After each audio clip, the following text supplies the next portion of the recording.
The first time the room went silent, it wasn't because of applause or respect, but because something invisible had cracked, the kind of crack that runs through pride before it ever reaches the heart, and no one noticed it then except the man pushing a mop across the polished marble floor, a single dad named Daniel Carter who had learned long ago that silence could be louder than shouting when it carried humiliation inside it. And as the executives laughed at a failed presentation glowing red on the massive screen above them, one woman's voice cut through the air with careless sharpness as she dismissed him with a glance and a tone that reduced years of quiet endurance into one cruel label: just a janitor, nothing more, nothing worth listening to. And if you believe in kindness, second chances, and the idea that people are more than the title stitched onto their uniforms, take a moment right now to like this video, share it with someone who needs hope, subscribe to the channel for more stories that matter, and tell us in the comments where you're watching from, because this story begins in a place where no one was looking for miracles.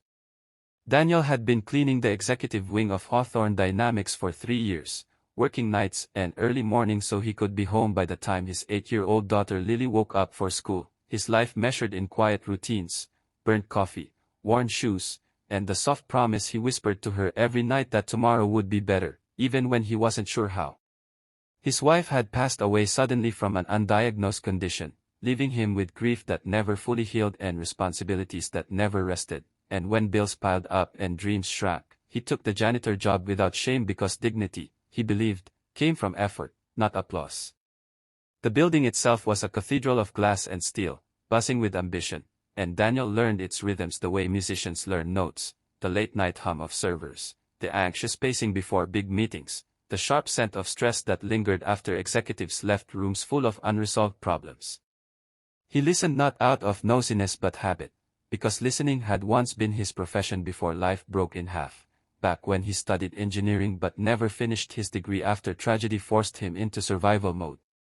On this particular morning, the tension was thicker than usual as Hawthorne Dynamics faced a looming crisis, a massive logistics failure in their new global system that threatened to cost millions, maybe billions, a problem so complex that consultants had flown in from around the world and still walked out shaking their heads, leaving behind whiteboards full of equations that led nowhere.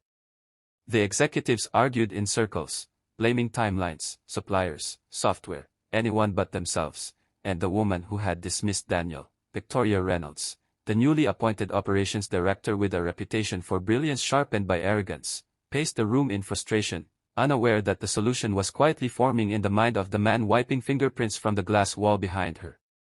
Daniel had seen patterns before, not just in code and systems but in people, and as he emptied trash cans and refilled coffee stations, he noticed something everyone else missed: a subtle inconsistency between the data flow diagrams and the physical movement of goods, a bottleneck disguised as efficiency, a small misalignment that rippled outward like a crack in a dam. He wrestled with himself as the idea grew clearer, because he knew how it looked: a janitor speaking up in a room full of suits, and he remembered all the times he had swallowed words to keep peace, to keep his job, to keep food on the table.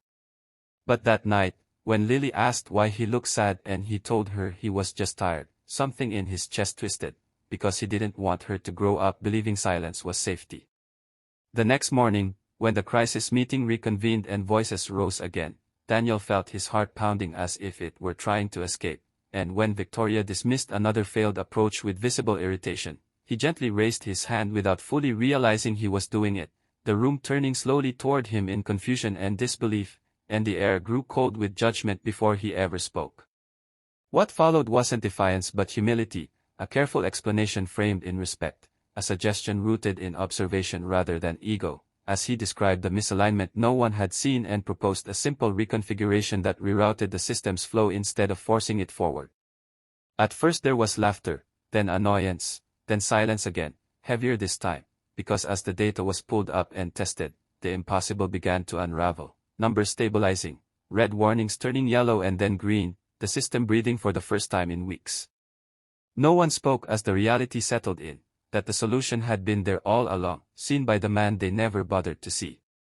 Victoria's face changed in stages, skepticism giving way to shock, then something quieter and more uncomfortable, recognition, and for the first time since she'd arrived at the company, she felt small not because someone made her feel that way, but because she realized she had done it to someone else. Daniel didn't celebrate or smile, he simply stood there, hands clasped, ready to return to his mop, because he had learned not to expect gratitude from a world that rarely noticed effort unless it came with a title. But the days that followed shifted everything, whispers replacing dismissals, nods replacing indifference, and when Daniel was invited into discussions instead of pushed past, the building itself seemed to breathe differently. Victoria sought him out later, not with excuses but with acknowledgement, admitting she had been wrong in a way that cost her pride, and while Daniel accepted it quietly, the real change came when she advocated for him behind closed doors, digging into his background, discovering the unfinished degree, the lost potential buried under responsibility and grief. Opportunities unfolded slowly, not as miracles but as earned chances, training programs, flexible hours, a role that valued insight over appearance, and through it all, Daniel remained the same man who kissed his daughter's forehead every morning and reminded her that kindness was strength. Lily noticed the change before anyone else, the way her father stood a little taller, the way hope crept back into their small apartment like sunlight through cracked blinds, and when she proudly told her class that her dad worked at a big company and fixed important problems, Daniel realized that legacy wasn't about wealth or status, but about the example you set when no one is watching. As the company recovered and thrived, the story of the janitor who solved the unsolvable became quiet legend, not told in press releases but in changed behavior, in how people greeted the cleaning staff, in how assumptions were questioned instead of accepted, and Victoria herself changed, learning that leadership without empathy was just noise. And if this story has stirred something in you, if it reminded you of someone overlooked or a moment you stayed silent when you had something to offer, please take a moment now to like this video, share it with someone who needs encouragement, and subscribe to the channel because stories like this live and die by the hearts they reach. And just before we end, we have a special request for you to comment one word that describes how this story made you feel, because your voice matters here. And